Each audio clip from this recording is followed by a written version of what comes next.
Good morning students. आज हम पढ़ेंगे पंचमा पाठ धातु परिचय क्रिया ज्ञान, जिसको इंग्लिश में वर्ब कहते हैं।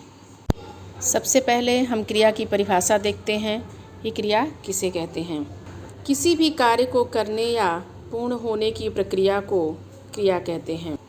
सामान्य भाषा में हम क्रिया को इस प्रकार भी समझ सकते हैं। सुबह उठने से लेकर रात के सोने तक हम जो भी काम करते हैं उसे क्रिया कह सकते हैं। जैसे सुबह उठना एक क्रिया है, ब्रश करना एक क्रिया है, नहाना धोना, खेलना कूदना, खाना पीना, हंसना गाना, रोना, चलना फिरना, ये सभी शब्द क्रिया हैं। संस्कृत भाषा में इन क्रियाओं को धातु के नाम से जानते हैं। आइए अब धातु की परिभाषा देखते हैं। क्रिया के मूल रूप को धातु कहते हैं, जैसे पठ, वद, खाद। ये पठ और वद खाद शब्द जो है ये क्रिया का मूल रूप है। इन्हीं शब्दों से आगे इसका रूप चलता है। जैसे पठ से पठ का अर्थ होता है पढ़ना, वद का अर्थ होता है बोलना, खाद का अर्थ होता है खाना। पठ धातु है तो इसका रूप चलता है पठति पठतः पठन्ति। वद धातु है वदति वदतः वदन्ति। खाद धातु है खादति खादतः खादन्ति। अब हम काल की परिभाषा देखते हैं। काल की परिभाषा है क्रिया के जिस रूप से उसके होने के समय का बोध हो उसे काल कहते हैं। काल का अर्थ होता है समय। धातुओं के रूप काल के अनुसार काल के 3 भेद होते हैं: भूतकाल, दूसरा वर्तमान काल, तीसरा भविष्यत काल। भूतकाल बीते हुए समय को भूतकाल कहते हैं, चल रहे समय को वर्तमान काल कहते हैं, आने वाले समय को भविष्यत काल कहते हैं।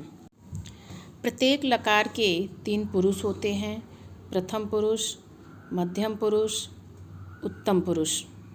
लकार का अर्थ होता है काल। जैसे लट लकार, लट लकार का अर्थ होता है वर्तमान काल।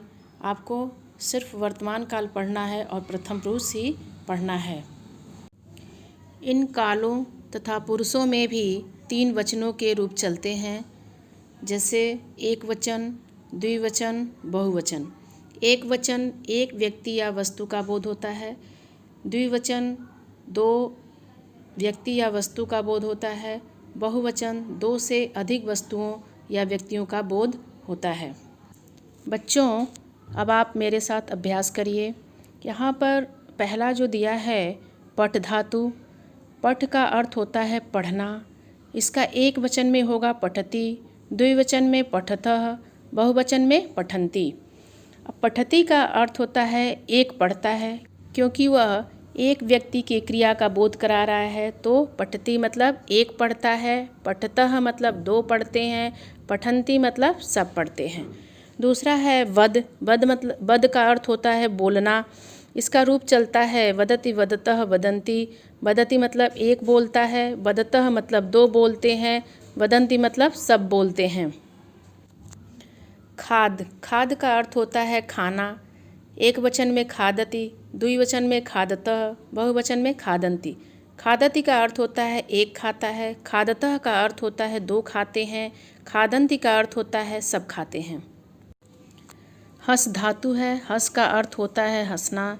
इसका रूप चलता है हसति हसतः हसन्ति। हसति मतलब एक हंसता है, हसतः 2 हंसते हैं, हसन्ति सब हंसते हैं। धाव धातु है।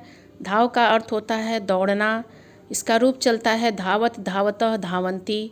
धावति मतलब एक दौड़ता है, धावतः मतलब 2 दौड़ते हैं, धावन्ति मतलब सब दौड़ते हैं। दृश्य। दृश्य धातु है। दृश्य का अर्थ होता है देखना। इसका रूप चलता है पश्यति, पश्यतः, पश्यन्ति।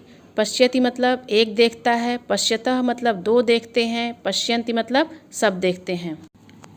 चर धातु है। चर का अर्थ होता है चरना। इसका रूप चलता है चरति चरतः चरन्ति। चरति एक चरता है, चरतः 2 चरते हैं, चरन्ति सब चरते हैं। लिख धातु है। लिख का अर्थ होता है लिखना। इसका रूप चलता है लिखति लिखतः लिखन्ति। लिखति एक लिखता है, लिखतः 2 लिखते हैं, लिखन्ति सब लिखते हैं। रच्छ। रच्छ धातु है। रच्छ का अर्थ होता है रक्षा करना। इसका रूप चलता है रक्षति रक्षतः रक्षन्ति। रक्षति एक रक्षा करता है, रक्षतः दो रक्षा करते हैं, रक्षन्ति सब रक्षा करते हैं। नृत्य नृत्य धातु है, नृत्य का अर्थ होता है नृत्य करना, इसका रूप चलता है नृत्यति, नृत्यतः, नृत्यन्ति।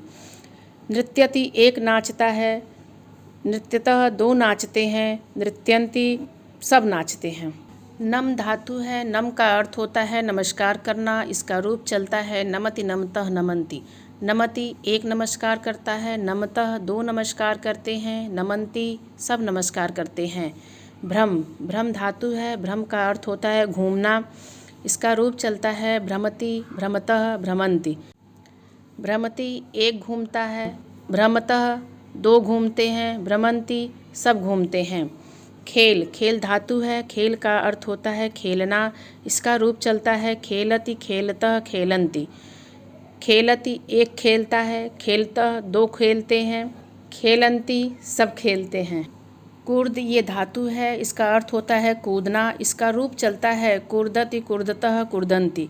कूर्दति मतलब एक कूदता है, कूर्दतः मतलब दो कूदते हैं, कूर्दन्ति मतलब सब कूदते हैं। पच पच धातु है, पच का अर्थ होता है पकाना, इसका रूप चलता है पचति, पचतः, पचन्ति। पचति एक पकाती हैं, पचतः दो पकाती हैं, पचन्ति सब पकाती हैं। गय गय धातु है, गय का अर्थ होता है गाना, इसका रूप चलता है गायति, गायतः, गायन्ति। गायति एक गाती है, गायतः दो गाती हैं, गायन्ति सब गाती हैं। पत पत धातु है, पत का अर्थ होता है गिरना, पतति का रूप चलता है पतति, पततः, पतन्ति। पतति एक गिरता है, पततः दो गिरते हैं, पतन्ति सब गिरते हैं। कूज धातु है, कूज का अर्थ होता है कूजना, इसका रूप चलता है कूजति, कूजतः, कूजन्ति। कूजति एक कूजता है, कूजतः दो कूजते हैं, कूजन्ति सब कूजते हैं।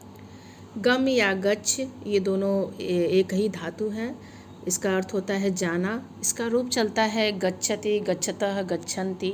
गच्छति एक जाता है, गच्छतः दो जाते हैं, गच्छन्ति सब जाते हैं। बच्चों आप कैसे पहचानेंगे कि यह एक वचन की क्रिया है कि द्विवचन की क्रिया है कि बहुवचन की क्रिया है? इसका सबसे आसान तरीका है कि जो पठ धातु है इसमें आप ध्यान दीजिएगा कि एक वचन में सभी धातु में ती लगा है, तो पर छोटी ई की मात्रा लगा है। देखिए जैसे पठति, बदति, खादति, चलति, हंसति, पश्यति, चरति सब में लास्ट में ती प्रत्यय लगा हुआ है। इसी तरह से द्विवचन में तह तह लगा हुआ है। जैसे पठ धातु है आपका, उसके साथ तह, पठतः। वद धातु है, तह लगा है, वदतः। खाद धातु है, तह लगा है, खादतः। तो ये तह जो है आपका शब्द के अंत में प्रत्यय के रूप में जुड़ा है। इसी तरह बहुवचन में वद धातु है, तो इसके लास्ट में देखिए अंति शब्द जुड़ा हुआ है। इसी तरह सब धातु में जैसे खाद धातु है तो खादंती, अंति सारे शब्द में बहुवचन शब्दों में आपको अंति शब्द मिल जाएंगे, जैसे हसंती, धावंती, पश्यंती, चरंती, लिखंती आदि। बच्चों ये जो क्रिया रूप है पठति, पठतः, पठंती, ये स्त्रीलिंग चाहे पुल्लिंग हो दोनों में एक ही क्रिया लगता है। अगर लड़का है तब भी पठती लगेगा और अगर लड़की है तब भी पठती लगेगा। जैसे सह पठती वह पढ़ता है, सा पठती वह पढ़ती है, बस यही अंतर है। केवल सर्वनाम में अंतर हो जाएगा, क्रिया में कोई अंतर नहीं रहेगा। आशा करती हूँ कि आपका धातु परिचय, क्रिया ज्ञान, वर्ब समझ में आ गया होगा। इसे बार बार वीडियो को देखिए और समझने का प्रयास करिए और साथ ही साथ अभ्यास करिए। धन्यवाद।